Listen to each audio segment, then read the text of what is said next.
Let's give out some awards. That's right over here. Thank you. We're going to start with the residents at PS186 and Boys and Girls Club of Harlem. Michael Lynch, would you come to the podium? And may I also invite the team from Monadnock Development, the Boys and Girls Club of Harlem, the team from Alembic Community Development, and Joseph Coppola of Datner Architects. Thank you for coming today.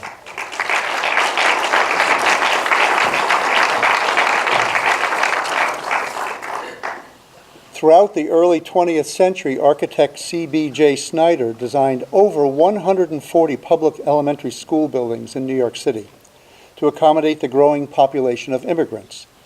PS 186, designed in the Italian Renaissance Revival style in 1903, was the centerpiece of its Hamilton Heights community. But after the school closed in 1975, a series of ambitious plans failed and the building was left in perilous limbo, a cause of concern to its neighbors. The Boys and Girls Club of Harlem bought the building in 1986, that's 30 years ago, and entered into a decades-long effort to develop the building, which finally came to fruition when the stars finally aligned and a team consisting of Alembic Community Development, the Boys and Girls Club of Harlem, and the Monadnock Development LLC joined forces to rehabilitate the building using a combination of state, local, and private financing, including affordable housing and preservation tax credits. The exterior was restored, including reconstructing the original cornice, replacing the missing windows with new insulated glass units that duplicate the appearance of the original multi-light sash, and full exterior masonry restoration. Despite its advanced state of deterioration, this was not a gut rehab, as character-defining features and spaces were retained. The heart of the project was transforming this into 78 units of mixed-income housing that is co-located with a new 11,000 square foot state-of-the-art clubhouse for the Boys and Girls Club of Harlem that turned this community eyesore into a community center. I give you the reborn PS 186 and congratulate the awardees.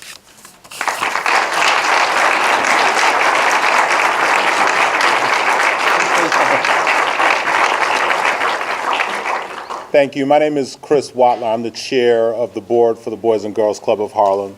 And we like to say good things come to those who wait and work hard. So, it only took us, about 15 years to get this project going. I want to, first congratulate the other awardees and really thank our partners at Monadnock and Alembic, and also the State Historic Preservation Committee and the Parks Department. Thank you so much for recognizing this building. You saw pictures of kids in there. So for us at the club, our motto is kind of honoring the past and preparing for the future. And so this space, held children. Harry Belafonte went to this school. Other African-American nobility can trace their lineage to this school. So it was really important for us as a project for our community. So I like to say to our young people that they're walking in the footsteps of history. And that was made possible by a real combined effort. And the tax credits were essential to doing that, to preserving this space. So if you're ever in Harlem, I hope you'll come on by and see the club. But we are so grateful. I want to invite Tom Ciano from Monadnock to come on up and say a few words. Thank you all.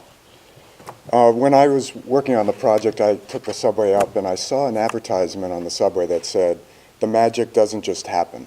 And it was a campaign for a Broadway theater, spotlight on Broadway, and I thought, that is so true. The magic doesn't just happen. It takes a lot of work. And in our case, the magic happened because of this partnership between Monadnock, Alembic, and Boys and Girls Club of Harlem. We also could not have done it without a design team led by Joe Coppola, who's here today, at Datner Architects.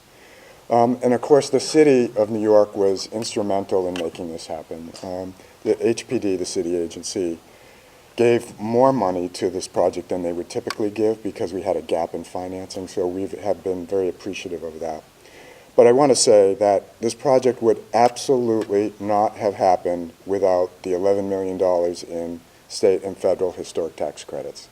We had considered tearing the building down, because we could build a bigger building if we did that. And we decided the only way to make this happen in the right way was to preserve the building and to use the funding that was available to make that happen. So we're very grateful to the state and to the National Park Service for helping us get here, and we're happy to be here. Thank you.